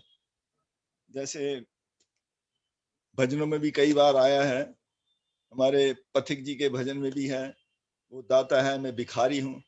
तो हम तो भिखारी हैं, जहां भी जाएंगे इंटरनेशनल भिखारी हैं, मांगते ही रहेंगे। तो ये आपके प्रेरणादायक प्रवचन का हम आपको धन्यवाद करते हैं। 4 लाइन मेरी अभी लिखी हुई है, वो मैं कहना चाहूंगी, उसके बाद फिर जी। प्रवचन बड़ी बात नहीं, प्रवचन बड़ी बात नहीं, आचमन बड़ी बात है, आचमन बड़ी बात है। ज्ञानी होना बड़ी बात नहीं, ज्ञानी होना बड़ी बात नहीं, ध्यानी होना बड़ी बात है, ध्यानी होना बड़ी बात है। सम्मानित होना बड़ी बात नहीं, सम्मानित होना बड़ी बात नहीं, अपमान झेलना बड़ी बात है, अपमान झेलना बड़ी बात है। धनी होना बड़ी बात नहीं, धनी होना बड़ी बात नहीं, गुणी होना बड़ी बात है, गुणी होना बड़ी बात है। चुप रहना बड़ी बात नहीं, चुप रहना बड़ी बात नहीं, मौन रहना बड़ी बात है, शांत रहना बड़ी बात है। और अर्थ बोलना बड़ी बात नहीं, व्यर्थ भूलना बड़ी बात, व्यर्थ भूलना बड़ी। धन्यवाद, नमस्ते। बहुत बहुत धन्यवाद जी। अब हम सब ने सुन लिया, इस पे आचरण करेंगे। मैं सभी की ओर से, जितने श्रोता हैं यहाँ, उन सब की ओर से आपका धन्यवाद करता हूँ और सबका स्वागत करता हूँ, जितने भी यहाँ हमारे साथ जुड़े हैं, और भी आगे जुड़ते रहें। और इसी तरह हमारे जी, धन्यवाद आपका। अब इस कड़ी को थोड़ा और आगे बढ़ाते हैं। हमारे साथ कुछ भजन भी आगे प्रस्तुत करेंगे आपको। रविंदर गुप्ता जी आएंगे, वो अपना भजन प्रस्तुत करेंगे। विजय हंस जी हैं। नमस्ते जी। नमस्ते जी। अच्छा, कविता जी आ गई हैं। हाँ कविता जी, आप पहले भजन बोलिए, क्योंकि आपने दूसरी जगह भी आप जुड़े हुए हैं, तो पहले आप भजन कर लें, उसके बाद रविंदर गुप्ता जी। चलिए, नमस्ते जी। अशोक विहार फेज 1 के तत्वाधान में ये आज का कार्यक्रम पूर्णिमा के उपलक्ष्य में हुआ। आज की मुख्य वक्ता विमलेश बंसल जी, उनको बहुत बहुत धन्यवाद। और मैं सुन भी रही थी उनका, दोनों ये जूम पे चल रहा है, मैंने दोनों फोन चलाए, और आपका ये कार्यक्रम भी बहुत बहुत बढ़िया। और इतना आपने भक्ति में डुबो दिया कि कहा कि हम कैसे ध्यान में जाएं और कैसे उस ईश्वर की उपासना करें। बहुत सुंदर वक्तव्य रहा, और इसकी रिकॉर्डिंग भी हमें मिलेगी, तो रिकॉर्डिंग भी हम अवश्य आगे शेयर करेंगे और सबको देंगे।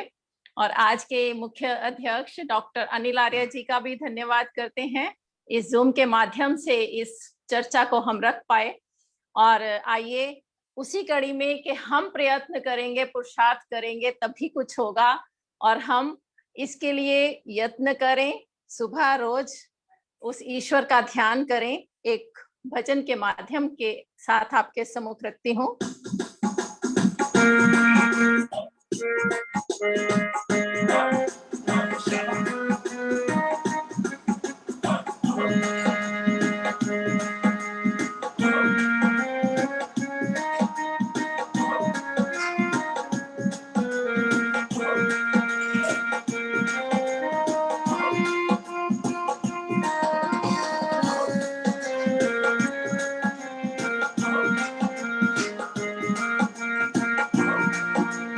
मुक्ति का कुछ तो जतन कर ले, मुक्ति का कुछ तो जतन कर ले, रोज थोड़ा थोड़ा प्रभु का भजन कर ले, सुबह शाम प्रभु का भजन कर ले, मुक्ति का कुछ तो यतन कर ले, मुक्ति का कुछ तो यतन कर ले, रोज थोड़ा थोड़ा प्रभु का भजन कर ले, सुबह शाम संध्या हवन कर ले।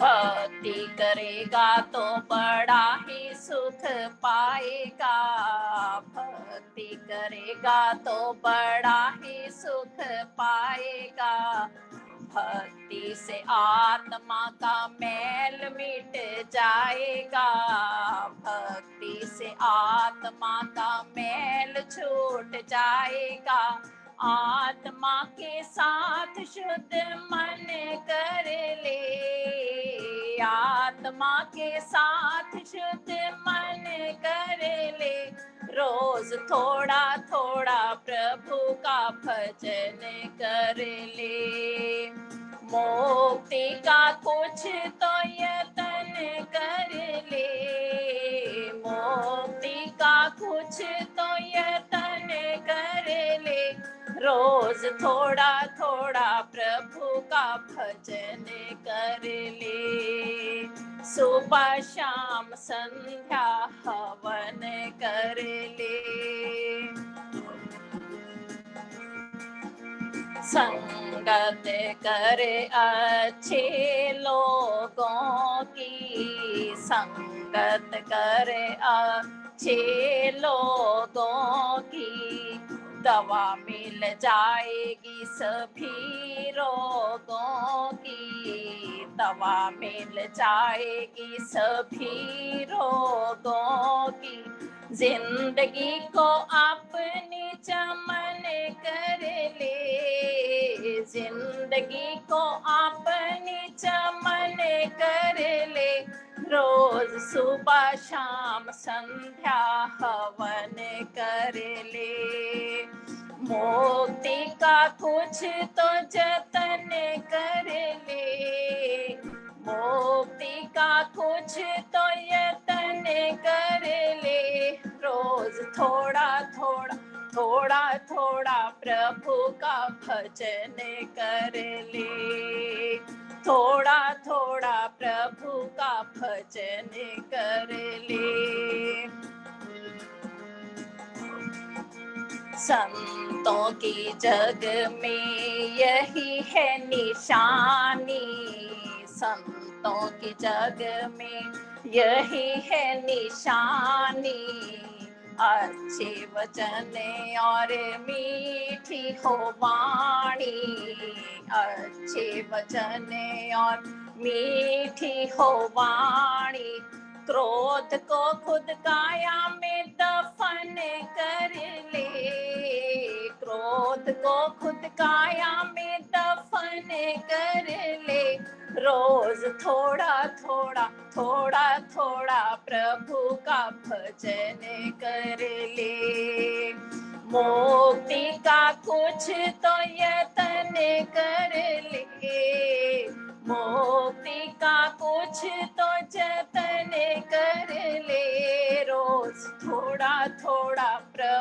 का भजन कर ले। रोज थोड़ा थोड़ा प्रभु का, जग के अंधेरों से बाहर निकल कर, जग के अंधेरों से बाहर निकल कर, ए बंदे तू प्रभु भक्ति पे चल कर, ए बंदे तू प्रभु भक्ति पे चल कर, आत्मा से प्रभु का मिलन कर ले, आत्मा से प्रभु का मिलन कर ले। रोज थोड़ा थोड़ा प्रभु का भजन कर ले। मोक्ति का कुछ तो जतन कर ले, मोक्ति का कुछ तो जतन कर ले। रोज थोड़ा थोड़ा प्रभु का भजन कर ले। सुबह शाम संध्या हवन कर ले। थोड़ा थोड़ा प्रभु का भजन कर ले। थोड़ा थोड़ा प्रभु का भजन कर ले। समय देने के लिए बहुत बहुत धन्यवाद। और आपका ईश्वर धन्यवाद करे, जी। ईश्वर पे श्रद्धा आप सबकी बनी रहे। ओम शम। बहुत बहुत धन्यवाद, साधुवाद। ईश्वर आपको स्वस्थ रखे और आप इसी तरह हमारे साथ भी जुड़े, औरों के साथ भी जुड़ते रहें जैसे अभी जुड़ रहे हैं। धन्यवाद जी। तीसरा चौथा तो आपका होगा जरूर। तो चलिए, बहुत अच्छी बात है, आपने हमारे साथ जुड़ के हमारा उत्साह बढ़ाया। अब हम रविंदर गुप्ता जी को अनुरोध करूंगा कि वो एक भजन प्रस्तुत करें। उसके बाद अनुराधा जी अपना भजन देंगी। दो अंतरा रखेंगे तो अच्छा रहेगा, ताकि सभी अपनी अपनी प्रस्तुति कर सकें। रविंदर गुप्ता जी आइए। डॉक्टर अनुराधा जी, आप तैयार हैं? सभी श्रोताओं को मेरा नमन जी। आइए, जैसा कि विषय है ईश्वर भक्ति का एक भजन, आदरणीय पथिक जी द्वारा रचित। तेरी अपार महिमा कैसे बयान होवे, तेरी अपार महिमा कैसे बयान होवे, कुछ कहने से पहले, कुछ बोलने से पहले, गूंगी जुबान हो वे, तेरी अपार महिमा। भगवान तुमसे बढ़कर दुनिया में कौन होगा, भगवान तुमसे बढ़कर दुनिया में कौन होगा, अब तक नहीं मिला जो, अब तक नहीं मिला जो, तेरे समान होवे, भगवान तेरी महिमा।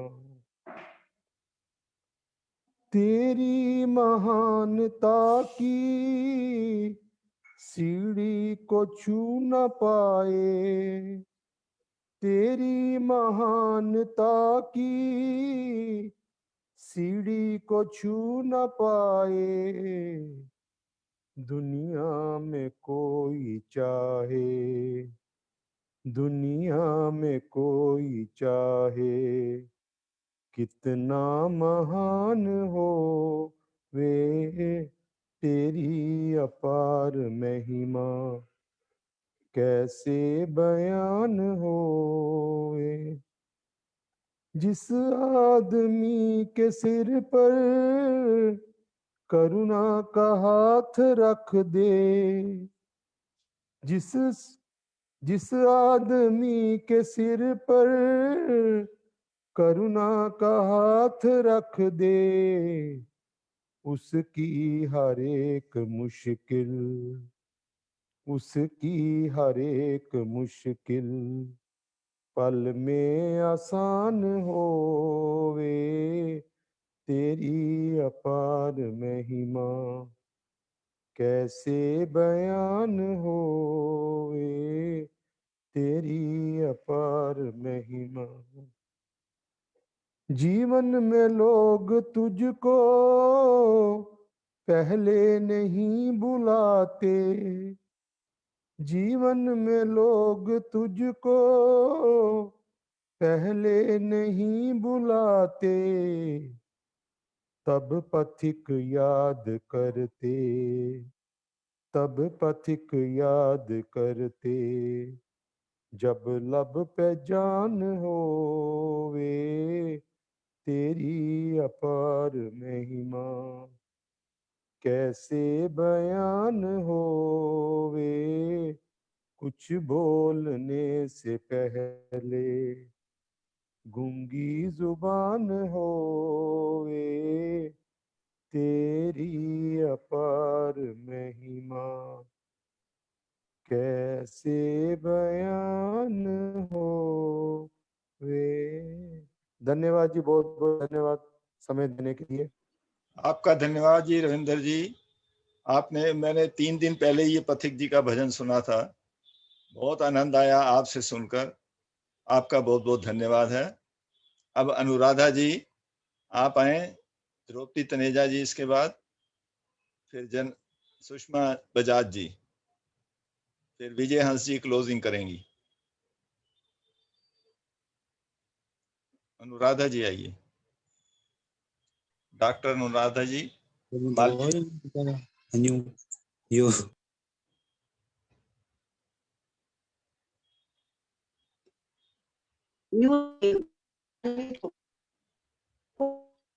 देवा जी का ध्यान हम सब ले आए, हम सब के आए।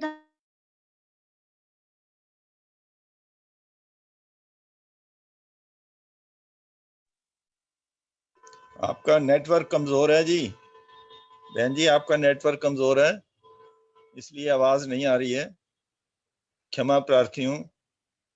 द्रौपदी तनेजा जी आप आइए।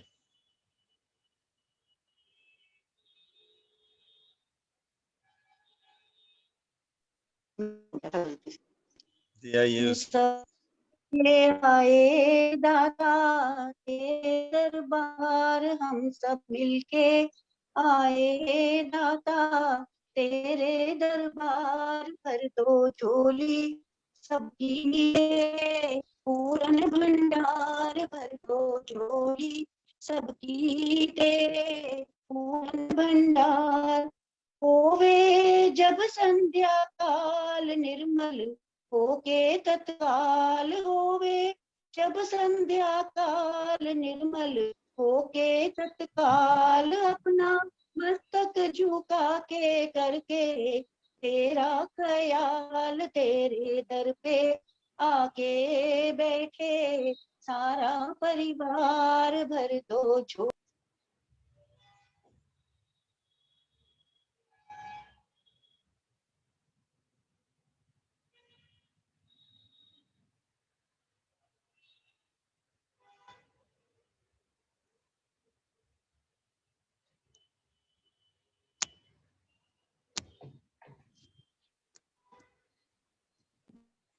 आवाज नहीं आ रही है अनुराधा जी।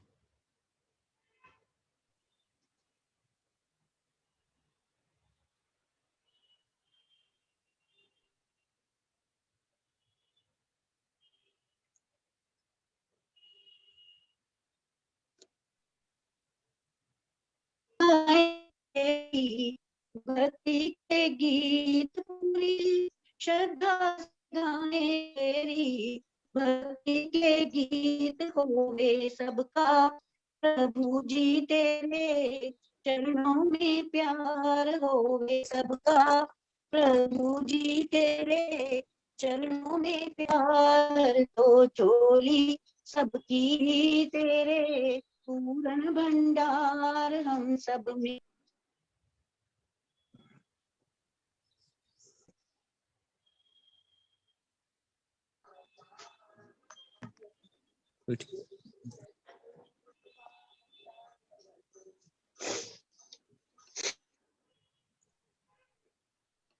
आवाज नहीं आ रही जी, अनुराधा जी, आवाज नहीं आ रही।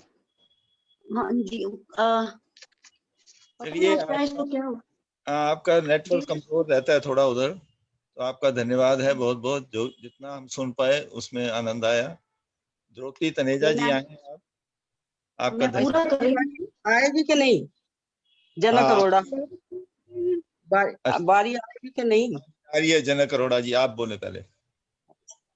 तेरे दिल में फरियाद तुझको करते हैं याद, लेके दिल में फरियाद तुझको करते हैं याद। जब हो संकट की घड़ियां तुझसे मांगे इमदाद, सबसे बढ़ के जग में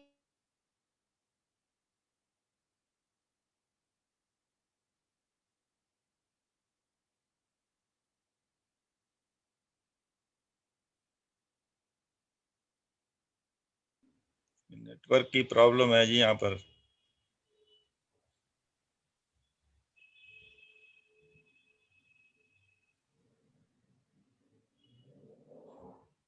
ओम ओम, हम नहीं सुन पा रहे हैं अनुराधा जी।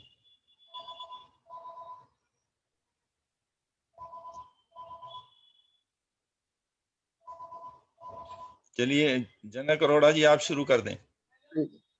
आदरणीय अनिल जी तथा सवारी जनों को मेरा नमस्कार। एक छोटा सा प्रभु भक्ति का। जिस जीवन में प्रभु भक्ति नहीं वह जीवन निष्फल जाता है। जिस जीवन में प्रभु भक्ति नहीं वह जीवन निष्फल जाता है। प्रिय प्रेम सही, सुत प्रेम सही, धन प्रेम सही, तन प्रेम सही। प्रिय प्रेम सही, सुत प्रेम सही, धन प्रेम सही, तन प्रेम सही। जब प्रेम न हो उस ईश्वर से तब मनुष्य पशु कहलाता है। जिस जीवन में प्रभु भक्ति नहीं वह जीवन निष्फल जाता है। नादान न बन, अनजान न बन, कुछ होश में आदानी बन जा। नादान न बन, अनजान न बन, कुछ होश में आदानी बन जा। ये दुनिया सराय फानी है, क्यों इसमें महल बनाता है। जिस जीवन में प्रभु प्रेम नहीं वह जीवन निष्फल जाता है। करनेक कर्म बस यही धर्म, तू सबका हो सबका बन जा। करनेक कर्म बस यही धर्म, तू सबका हो सबका बन जा। जो सेवक बन दिख लाता है वह परम धाम को पाता है। जिस जीवन में प्रभु प्रेम नहीं वह जीवन निष्फल जाता है। कुछ सोच न कर उठ देख इधर, जग सागर है तन नैया है। कुछ सोच न कर उठ देख इधर, जग सागर है तन नैया है। जो तैरता है सो डूबता है, जो डूबता है तर जाता है। जिस जीवन में प्रभु भक्ति नहीं वह जीवन निष्फल जाता है। कुछ ध्यान करो, कुछ दान करो, कुछ काम करो इस जीवन में। कुछ ध्यान करो, कुछ दान करो, कुछ काम करो इस जीवन में। प्रभु भक्ति से प्रभु सुमिरन से ये जीवन सफल हो जाता है। जिस जीवन में प्रभु भक्ति नहीं वह जीवन निष्फल जाता है। जिस जीवन में प्रभु भक्ति नहीं वह जीवन निष्फल जाता है। बहुत बहुत धन्यवाद। धन्यवाद बहन जी, बहुत बहुत। अब सुषमा बजाज जी और विजय हंस जी, पहले सुषमा बजाज जी आ जाएं, फिर विजय हंस जी और उसके बाद शांति पाठ। उसके लिए सतीश चंद्र शास्त्री जी। अभी एक ऋषि का भजन आपको सुनाना है। इतना पवित्र था यहाँ प्यारे ऋषि का जीवन,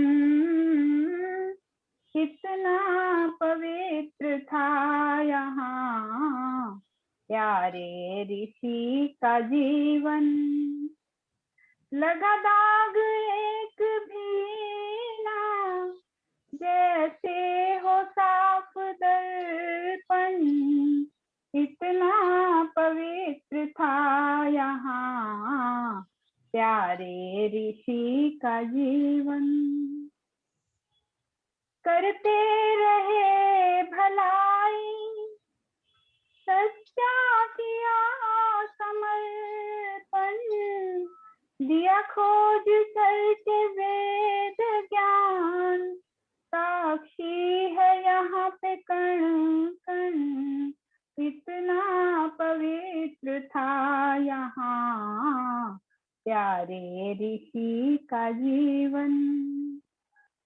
हर दुख सहा यहाँ पर देखो न हार मानी, हमको बचाया कर भूलो न तुम ऋषि कारिण, इतना पवित्र था यहाँ प्यारे ऋषि का जीवन। विष भी पिया ऋषि ने सबके लिए यहाँ पर, विष भी पिया ऋषि ने सबके लिए यहाँ पर। धन्य है ऋषि हमारे खिलता रहे ये चमन, इतना पवित्र था यहाँ प्यारे ऋषि का जीवन। लगा दाग एक भी ना जैसे हो साफ दर्पण, इतना पवित्र था यहाँ प्यारे ऋषि का जीवन। धन्यवाद जी, सबको बहुत बहुत धन्यवाद समय देने के लिए। बड़ी मधुर आवाज है आपकी और बहुत ईश्वर आपको इसी तरह बनाए रखे, आपको शक्ति दे। अब आप लास्ट आपका भजन है, उसके बाद शांति पाठ हमारे शास्त्री जी कराएंगे। जी, मेरी सबको सादर नमस्ते। पथिक जी का एक भजन प्रेम सहित देवा जी के निवेदन से मैं ये भजन प्रस्तुत कर रही हूँ। भजन तो बहुत सुंदर है, आपने सुना भी होगा। प्रभु तुम अणु से भी सूक्ष्म हो, प्रभु तुम गगन से विशाल हो। मैं मिसाल दूं तुम्हें कौन सी, दुनिया में तुम बेमिसाल हो। प्रभु तुम अणु से भी सूक्ष्म हो, तुम साधकों की हो साधना, उपासकों की उपासना। किसी भक्त की मृदु भावना या किसी कवि का ख्याल हो, प्रभु तुम अणु से भी सूक्ष्म हो। मिले सूर्य को तेरी रोशनी, खिले चांद में तेरी चांदनी, सब दर दया तेरी पावनी, सब पर दया तेरी पावनी। प्रभु तुम तो दीन दयाल हो, प्रभु तुम अणु से भी सूक्ष्म हो। तुझ पर किसी का ना जोर है, तेरा राज ही सभी ओर है, तेरे हाथ में सबकी डोर है। तुम ही जिंदगी तुम ही काल हो, प्रभु तुम अणु से भी सूक्ष्म हो। जो खत्म न हो वे किताब हो, बेशुमार हो बेहिसाब हो, जिसका कहीं ना जवाब हो। उलझा हुआ वे सवाल हो, प्रभु तुम अणु से भी सूक्ष्म हो। कोई नर तुझे नारी जा सका, तेरा पार कोई न पा सका। माँ पथिक वे गीत ही गा सका, न पथिक वे गीत ही गा सका। जिसमें तेरा सुरताल हो, प्रभु तुम अणु से भी सूक्ष्म हो। प्रभु तुम गगन से विशाल हो, मैं मिसाल दूं तुम्हें कौन सी। दुनिया में तुम बेमिसाल हो, प्रभु तुम अणु से भी सूक्ष्म हो। प्रभु तुम अणु से भी सूक्ष्म हो, प्रभु तुम अणु से भी सूक्ष्म हो। धन्यवाद। बहुत बहुत धन्यवाद। आप कहेंगे कि बार बार यही भजन क्यों सुनता है?